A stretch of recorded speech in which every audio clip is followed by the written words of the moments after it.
শুধু ব্যক্তির নাম বলা ঠিক না, পশ্চিমবঙ্গে যতগুলো মেডিকেল কলেজ আছে আমি শুনেছি সেখানে ইডি হানা দিয়েছে। এটা নতুন কেস নয়। বেশ কিছুদিন আগে কলকাতাতে আমাদের electronics complex PSA NRI medical কোটাতে অ্যাডমিশন নিয়ে একটা দুর্নীতি হয়েছে। এতে সব মেডিকেল কলেজ যুক্ত পশ্চিমবঙ্গ সরকারের স্বাস্থ্য দপ্তর, ডাইরেক্টর অফ মেডিকেল এডুকেশন, তারা এক্সটার্নাল অ্যাফেয়ার্স মিনিস্ট্রির এনওসি ছাড়া ফ্রড করে 18 সাল থেকে এই ধরনের অ্যাডমিশন করিয়েছেন এনআরআই কোটাতে।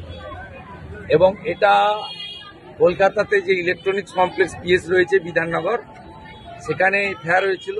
সেই এফআইআর কলকাতা হাইকোর্ট পর্যন্ত গেছে এবং যেহেতু এটাতে ফিমা প্রযোজ্য, তাই এনফোর্সমেন্ট ডাইরেক্টরেট আজকে রেড করছে। এটা অনেক আগে হওয়া উচিত ছিল। এবং শুধু মেডিকেল কলেজ নয়, 18 সাল থেকে অদ্যাবধি director of medical education DME এরা বিপদে পড়বে, এটুকু আমি বলতে পারি। বাকিটা আমি নিয়ে বলবো না, যেহেতু পাস্ট হিস্ট্রিটা জানা আছে এবং কোর্টের অর্ডার বা আমাদের কেস সম্পর্কে, এবং যারা ভিকটিম, যারা কমপ্লেনার, তারা আমার কাছেও এসেছিলেন কিছুদিন আগে। আমি যাই এটুকু বললাম, বাকিটা ইনভেস্টিগেটিং এজেন্সি বলবে, আমি বলতে পারবো। গতকাল মমতা ব্যানার্জি বলেছেন যে দলীয় শৃঙ্খলা কমিটি রয়েছে, তার মধ্যেই সবকিছু বলতে হবে। আমি ওনাদের পার্টির কেউ নয়, আমি ওনাদের সম্পর্কে বলবো না। ওনার পার্টিতে শৃঙ্খলা থাকবে কি বিশৃঙ্খলা হবে, কিভাবে নিয়ন্ত্রণ করবে, ওটা ওনার নিজের ব্যাপার। ওটা পারিবারিক পার্টি এবং একটা কোম্পানির মালিক ঠিক করবে তার কর্মচারীদেরকে কিভাবে নিয়ন্ত্রণ।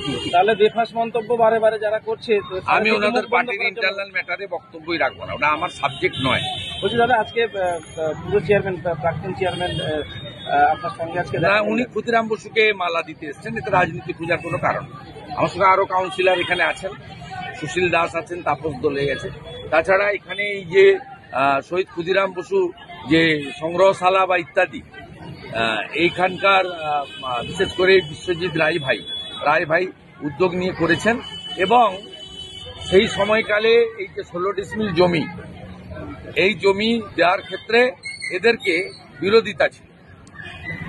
আমি পৌরসভার চেয়ারম্যান ছিলাম, আমরা করেছি। সুবলবাবু আমার তৎকালীন সাথী ছিলেন, আজকেও তিনি বয়সে বড়, আজকেও তিনি ভালো কাজে আমরা আছি।